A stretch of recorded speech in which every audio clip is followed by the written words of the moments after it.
ባቢ የዚህ ልጅ ንግግር ወይንም ደግሞ እሱ ባስፈራራው ነገር ተነስቶ አሁንም ጽናትን ርቋት ልቧን እንዳይሰብረው ፈርቻለሁ።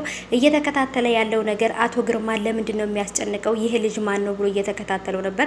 አሁንም ቢሆን ጽናትን እደፋታለሁ ወይንም ደግሞ ከዚህ ሰዓት ጀምረ ከዚህ ቀን ጀምረህ ከጽናት ትርቃለህ ብሎታል። ጽናትን ምን ብሎ ነው የሚያሳምናት?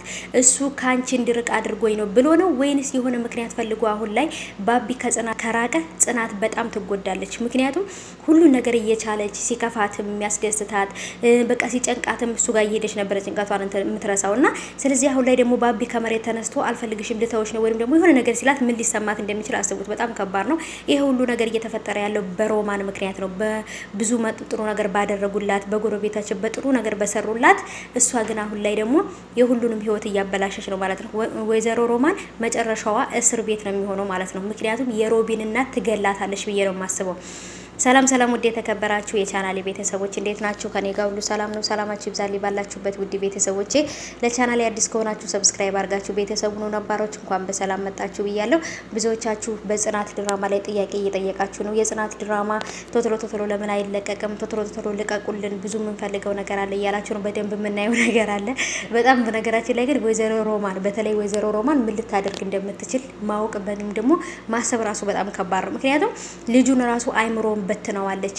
ተሽጦ ድርሻን መውሰድ ሳይሆን ድርጅቱ ወደ አንተ ስም መዞር አለበት። እሱም ደግሞ ይሄን ነገር የማደርገው እናቴን ለማሳከም እንጂ ያንቺን ጥቅም ለማሟላት አይደለም ብሏታል። እሷ ግን ሙሉ የድርጅቱን ስም በእናትህ ስም አድርገው ባንተ ስም እንዳታደርግ ብላ ትለውና ከዛም በኋላ ደግሞ ሙሉ ድርጅቱ በእናቱ ስም ከሆነ በኋላ እናቴቱን ደግሞ ወደ እኔ ስም አዙርልኝ ነው የምትላት። ያለዛ ግን ወይ ልጅሽን እደፋዋለሁ ወይ አንቺን እደፋሻለሁ ነው የምትላት ማለት ነው። ወይዘሮ ሮማን በአሁኑ ሰዓት ከገንዘብና ከገንዘብ ከጥቅምና ከጥቅም ውጪ ከበቀልና ከበቀል ውጪ ምንም ነገር አይታያትም ማለት ነው። እውነት በጣም ነው የሚገርመው ከምላችሁ በላይ እውነት ለመናገርና በጣም ከባድ ሰው ሆናለች። ቤተሰቦቼ እስኪ እናንተን ሀሳብ ደግሞ ኮሜንት አስቀምጡልኝ። ባቢ ከጽናት መራቅ አለበት ወይንስ ደግሞ ምንድነው ማድረግ ያለበት? ወይንም እውነቱን ነግሯት አብረው ለሁለት የሆነ ነገር ማድረግ አለባቸው ብዬ አስባለሁ። ምክንያቱም ልጁ ምን ፈልጎ ነው አንተና እኔ እንድንለያይ የፈለገው ብላ አስባ ተነጋግረውበት ነገሩን በድብቅ ማድረግ ይችላሉ ማለት ነው። አቶ ግርማም ደግሞ ይሄንን ሁሉ ነገር ከሚያደርግ ራሱን ከሚጎዳ በጭንቀት ከሚጎዳ